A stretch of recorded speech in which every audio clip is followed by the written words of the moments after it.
All of you welcome back to my channel. So ఇది నా గార్డెన్లో మేతి గ్రోత్ అనమాట. చాలా బాగా వస్తుందండి. ఇది చూస్తుంటే చాలా హ్యాపీగా అనిపిస్తుంది. సో ఇంకొక 2 డేస్లో అలా కట్ చేద్దాం అనుకుంటున్నాను. కట్ చేసేసి కర్రీ వండుదాం అనుకుంటున్నాను. అండ్ ఇవే కాక టమాటో అండ్ మిర్చి కూడా పెట్టాను. మేతి, టమాటో, మిర్చి. ఇవాళే కొరియాండర్ కూడా వేసాను, అంటే ధనియాలు ఉంటాయి కదా, వేసాను. చూడాలి ఎప్పటికి వస్తాయో. ఇంకోటి ఉంది అంటే పాలకూర. చూస్తున్నారు కదా ఎంత బాగా వస్తుందో.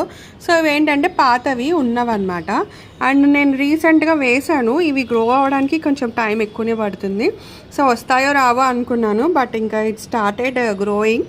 సో పాలకూర ఇంకొంచెం ఎక్కువ వస్తాయి అన్నమాట. ఫస్ట్ టైం వేసినప్పుడు ఏంటో మరి కొన్ని సీడ్స్ బాగున్నాయి అట్లా ఉంటాయి కదండి. సీడ్స్ కొన్ని బాగున్నాయి, బాగుండకపోయాను. ఆల్రెడీ 2 టైమ్స్ అయితే నేను పాలక్ కట్ చేశాను. సో ఇంక ఇక్కడైతే చిన్న చిన్నగా వస్తున్నాయి అనమాట. అవి మన ఇంట్లో ఉన్న లైక్ ఆకుకూరలు. మేతి అండి ఇది. అండ్ దీంట్లో అయితే కొరియాండర్ వేసాను. పుదీనా మొత్తం పోయేదండి. కొరియాండర్ చూడాలి ఎప్పటికి వస్తుందో. So happy to see.